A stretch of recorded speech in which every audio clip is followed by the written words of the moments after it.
Pessoal, vamos começar mais uma videoaula em que o tema de hoje é o foco no planejamento orçamentário, que é o que a gente vem discutindo na nossa disciplina, mas pensando numa visão mais interna do ente público, ou seja, quais as ações que devem ser feitas para que se tenha efetivamente aquele planejamento formal estabelecido através do que a gente viu até agora na nossa disciplina, do plano plurianual, da lei de diretrizes orçamentárias e do orçamento, da lei orçamentária anual, ou seja, qual é a preparação que é feita para se atingir a esse nível de planejamento. Então, vamos iniciar uma noção geral, né, sobre esse aspecto da definição, então, do planejamento orçamentário governamental. Bom, o orçamento, então, público, ele está alicerçado, né, em conceitos, né, e numa estrutura que está baseada em um processo. Tá? E esse processo envolve a função orçamentária, que compreende dois principais elementos: o sistema orçamentário e o processo orçamentário. Né? Então, esses dois pontos, sistema orçamentário e processo orçamentário, é o que nós vamos conversar na aula de hoje.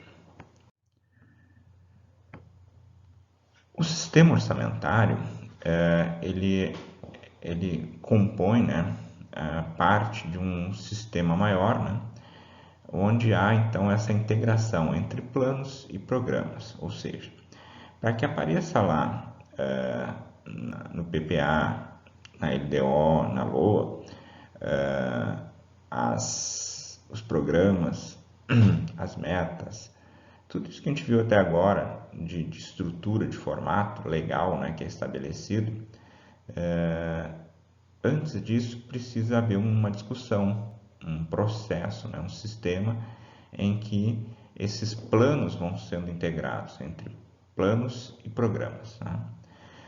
Um modelo utilizado aí pela Comissão Econômica da América Latina, chamado Sistema Integrado de Planejamento e Orçamento, ele procura definir algumas partes que são importantes para que se tenha, então, esse planejamento de uma forma integrada com o orçamento, né? Porque no fim, o objetivo, a intenção é essa integração final.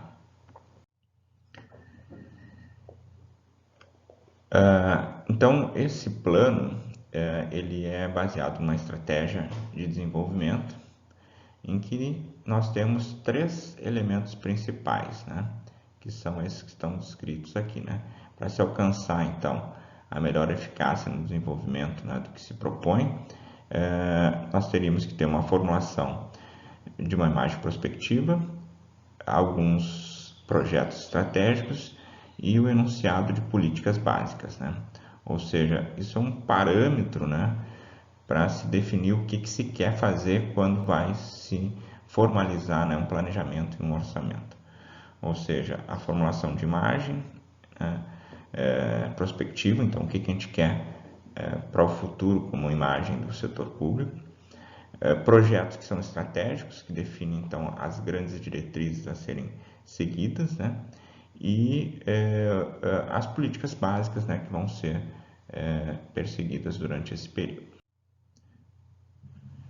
Então, discutindo um a um, né? Então, o que é a imagem prospectiva, né? Então, seria a escolha, então, de objetivos e metas em que vão ser buscadas, né, durante esse período, né? Baseados em projetos sociais que vão, então, viabilizar, né, um plano que seja econômico, ou seja, um planejamento econômico, mas que também atinja os aspectos sociais, porque a relação ente público, né, gestor público e a sociedade, ela está justamente nessa relação de equilíbrio entre os aspectos econômicos e os aspectos sociais. Né? Então, um plano econômico e social é o que se busca quando está se fazendo esse processo todo de planejamento. Nessa linha, os projetos estratégicos, né, então seriam aqueles que são a base fundamental, né, daquilo que se pretende quando se apresenta o que a gente chamou ali de imagem prospectiva, né? Então, para que se atinja aquela imagem prospectiva que se pretende, é necessário então que se defina, né? Então, os projetos estratégicos que são necessários para se atingir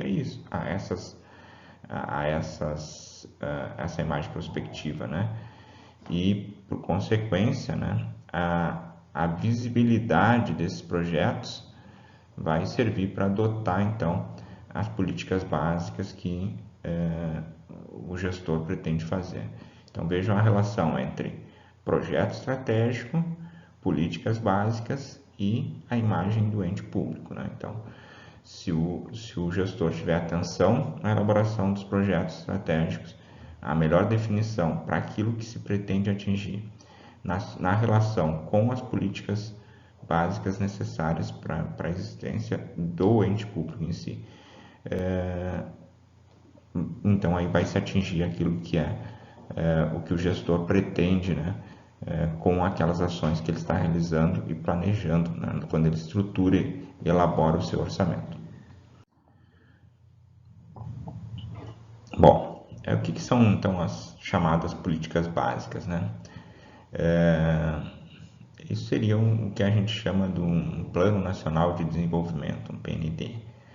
Então, esse Plano Nacional de Desenvolvimento, ele tem como base a definição de algumas políticas básicas que vão seguir, né, e servir para definir os rumos, né, que se pretende seguir. Então, aqui,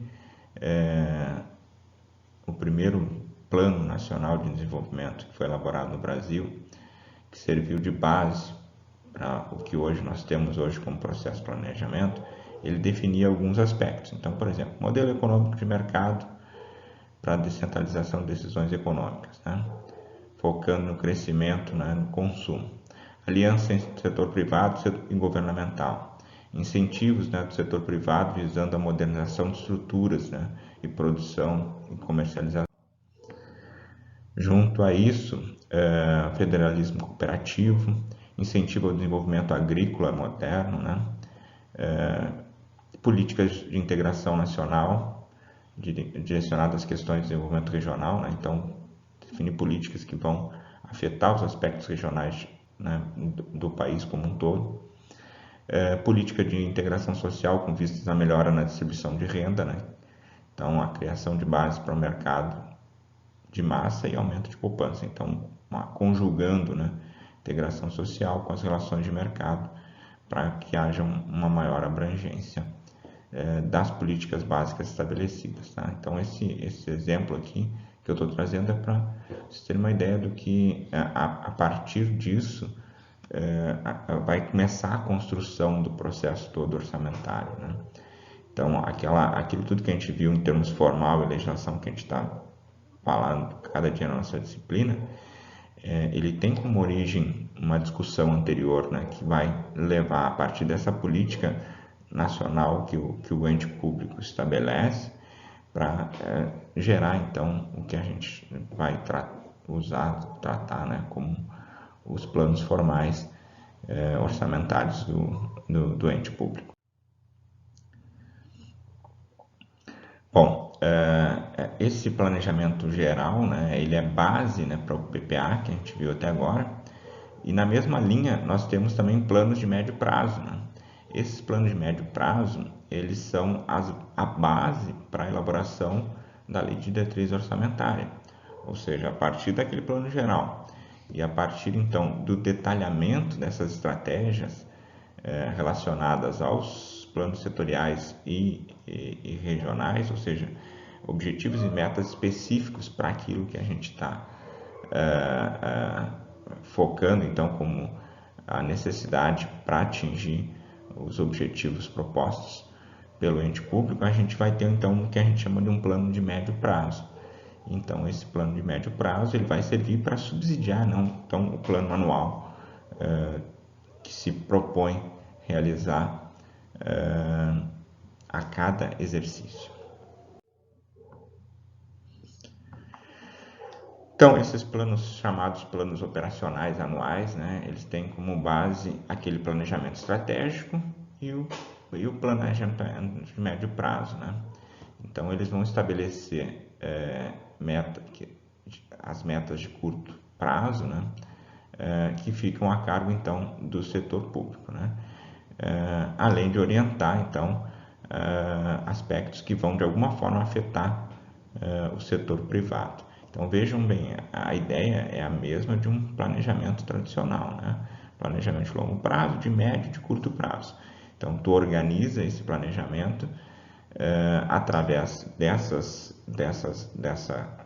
principais estratégias, da imagem prospectiva do ente público e das políticas básicas que querem ser seguidas. Então, a partir disso, tu tem subsídio para o planejamento estratégico, que vai servir para elaborar o PPA, que através de planos regionais vai ter subsídio para se elaborar os planos relacionados ao médio prazo, né, que seria a base para a constituição da Lei de Diretrizes Orçamentárias, e aí, por fim, então, um plano operativo, que seria justamente o orçamento na prática, né, ou seja, aquela coisa que vai ser aplicada no ano, no exercício final. Então, tudo isso planejado, né, é o que a gente chama do sistema orçamentário, né? E o sistema orçamentário ele se realiza, né, através efetivamente do seu funcionamento, ou seja, da sua dinâmica de funcionamento do dia a dia. E isso se chama, o processo orçamentário se chama o ciclo orçamentário, que compõe todo esse processo: elaboração da proposta, discussão e votação, execução orçamentária e o controle desse processo, que na verdade é tudo que a gente viu na nossa disciplina até o momento, né? Os diversos momentos que a gente está vendo na disciplina, desde as primeiras aulas em que a gente começa a falar sobre a classificação, a história do orçamento, a classificação dos elementos que compõem as despesas orçamentárias, as receitas orçamentárias, a elaboração em si dos planos, o processo então de discussão e votação desses planos, né? Até o momento em que a gente começa a entrar na execução, ou seja, a execução acompanhada do controle, ou seja, do monitoramento daquilo que está sendo feito, né? Então, a ideia desse processo todo, ele vem com base em tudo que a gente está vendo em cada momento da nossa disciplina. Por fim, então, um processo que a gente possa chamar efetivamente de um processo integrado de planejamento e orçamento, ele vai seguir essas etapas que estão descritas nesse último slide, ou seja, os passos necessários para que se converta um sistema orçamentário em um processo integrado em que envolva aquilo que se planejou e aquilo que realmente vai acontecer em termos de realização orçamentária, né? Então, as etapas são essas que estão descritas aqui, né? Então, elaboração e revisão do PPA, elaboração e revisão de planos e programas nacionais, regionais, setoriais, né? Porque a revisão desse processo, os planos originais, eles foram constituídos desde o início, né? Do momento em que se pensou em planejar, né? Nisso que a gente viu no histórico de planejamento e orçamento. E a cada ano, então, a necessidade de revisão e elaboração, então, dos documentos para o ano vigente, né? Então, a elaboração e aprovação da Lei de Diretriz Orçamentária, depois a elaboração e aprovação do plano anual, né? Ou seja, do orçamento anual, a discussão e votação e aprovação dessas leis orçamentárias no Legislativo, a execução, que é o dia a dia, né, da operação do ente público, e, por fim, então, o controle e avaliação da execução, que são fundamentais para que a gente possa verificar se aquilo tudo que foi planejado e projetado, se as políticas públicas, né, que se pretendia alcançar, as estratégias principais estão sendo alcançadas ou não. Então, isso decorre daquilo que se chama então de controle e avaliação do processo orçamentário como um todo. Certo, pessoal? Essa é mais uma videoaula, né, focando então a questão geral sobre o planejamento orçamentário, ou seja, a visão de uma certa forma da origem daquilo que se constitui ou se formaliza no formato de regras e leis estabelecidas pelo que está proposto, né, pela Constituição e pelas leis federais que vieram na sequência e determinaram como deveria ser feito o orçamento, né? Então aqui eu queria destacar para vocês isso aqui. Antes de tudo, né, ou antes de que isso se converta nessa legislação que a gente viu até agora para entender o processo formal, a gente precisa também de um processo de discussão, de constituição, de planos e de ideias que também se linkam com várias formas de constituição, como a gente tem visto na nossa disciplina, através de orçamento participativo, de formação de comissões de planejamento regional e coisas desse tipo que vão servir para, de alguma forma, ao final, a gente definir a proposta orçamentária, né? Ou seja, as grandes estratégias e metas que o ente público pretende atingir. Valeu, pessoal, até a próxima.